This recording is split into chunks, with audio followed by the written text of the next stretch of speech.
If you wake up tired, carry stubborn belly fat, and your normal labs keep drifting the wrong direction, it might not be willpower. It might be your liver quietly storing metabolic stress like a savings account you never meant to open. And here's the plot twist. You can be normal weight and still have a metabolic liver that ages you faster.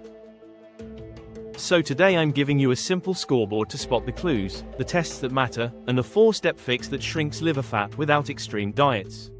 By the end, you'll have a clean 30-day plan and the exact questions to ask your doctor. Quick terminology update. What used to be called MASLD now sits under steatotic liver disease, and the metabolic form is called MASLD. The more inflamed, progressive version is MASH. Translation: this isn't fatty liver because you're lazy. It's your liver acting like a sponge for modern life, sleep debt, excess calories, ultra-processed foods, insulin resistance, and yes, alcohol. And it matters for longevity because MASLD is tied to cardiometabolic risk, and for many people the bigger long-term danger is cardiovascular disease, not liver failure. This problem is huge. Big meta-analyses estimate roughly 1 in 3 adults has fatty liver. Even more surprising, a large proportion of people with fatty liver are non-obese, and a meaningful subset are lean. Normal weight does not guarantee normal metabolism. Here's the mechanism in plain English. Insulin resistance delivers more fat to the liver and tells the liver to make new fat. That new fat process, de novo lipogenesis, leads to fat buildup, oxidative stress, and in some people, scar tissue called fibrosis. For longevity, fibrosis is the big deal.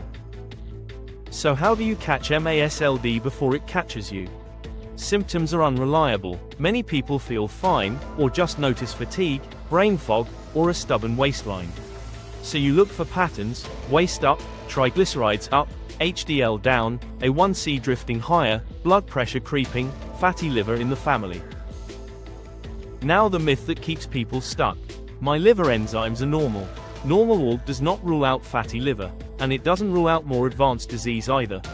So start with basic labs: ALT, AST, platelets, fasting glucose or A1C, and a lipid panel.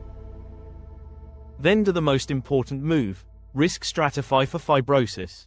The simplest first filter is FIB4. It uses age, AST, ALT, and platelets.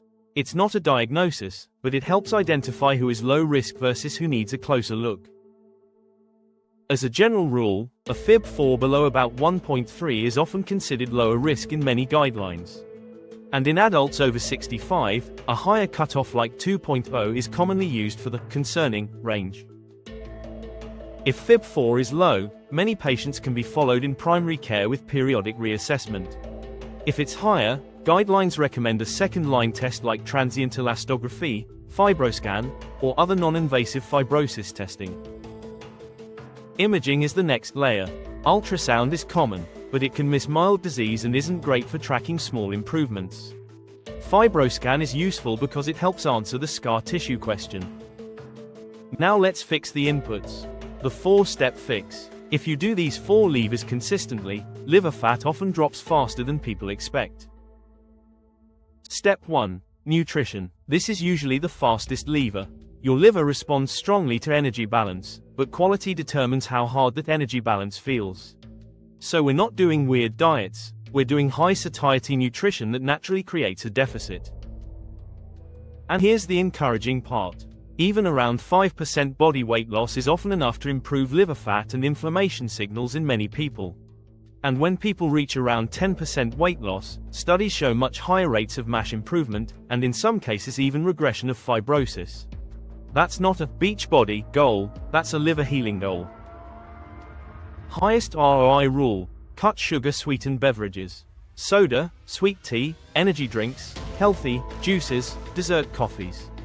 Liquid sugar is a stealth source of calories that doesn't make you full, and it's strongly linked with the fatty liver pattern in the real world. If you change one thing this week, change that. Now the fructose fear, with adult level nuance. In controlled studies where fructose replaces other carbs calorie for calorie, the harm signal is not consistent. The bigger problem is hypercaloric fructose, added on top of your usual intake, especially from sweetened drinks. Translation: your liver doesn't get wrecked by a strawberry.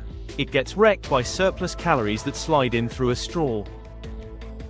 Next, pick a default diet pattern that makes this sustainable. Mediterranean-style eating is a strong evidence-based template for MASLD.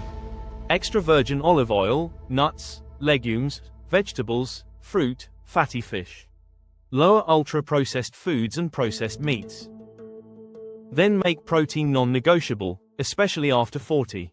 Protein preserves muscle during fat loss and helps the plan stick. And add fiber like you're feeding your gut bacteria a retirement plan. Legumes, vegetables, oats, berries. Aim to climb toward 25 to 40 grams per day as tolerated.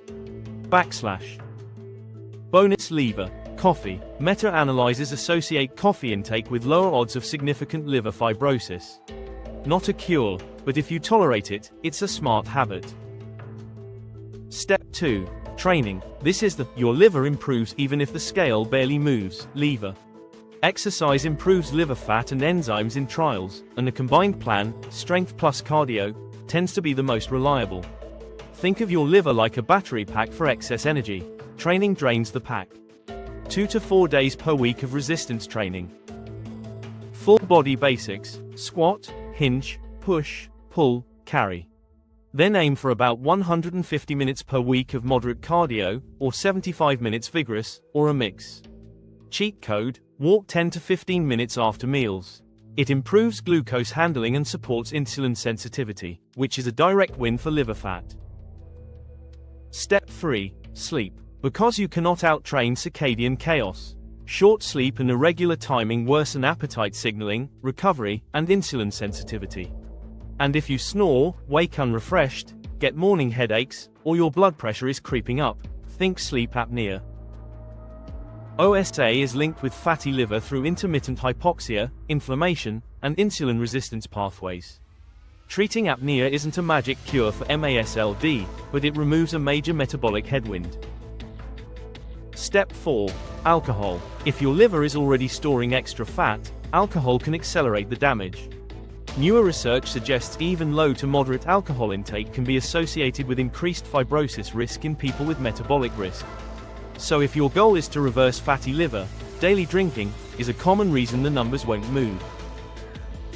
Practical rule: if fibrosis risk is elevated, discuss abstinence with your clinician. If risk is lower, run a 30-day alcohol pause and watch what happens to your sleep, cravings, waistline, and labs. Now timeline expectations. Liver fat can start dropping within weeks when you remove liquid sugar and create a consistent deficit. Within 8 to 12 weeks, many people see improvements in triglycerides, glucose control, and liver enzymes. Within 6 to 12 months, you can see bigger shifts in waist circumference and imaging metrics if you track them. Fibrosis is slower, think months to years, depending on baseline severity and consistency. What about supplements and meds? Keep it evidence first. Omega-3s can help as an adjunct if triglycerides are high. And in 2024, the FDA approved resmetirom, brand name Resdifra, for adults with non-cirrhotic NASH with moderate to advanced fibrosis, used alongside diet and exercise. That's for higher risk disease, not casual. I ate pizza in 2009, fatty liver. One more myth bust: statins. Major liver guidance says statins are generally safe in fatty liver and recommended to reduce cardiovascular risk. And in MASLD, the heart is often the bigger long-term threat than the liver. Let's land this with your action checklist. Don't just stare at ALT. Look at your metabolic pattern, ask about Fib4, and if risk is higher, consider FibroScan or other non-invasive fibrosis testing.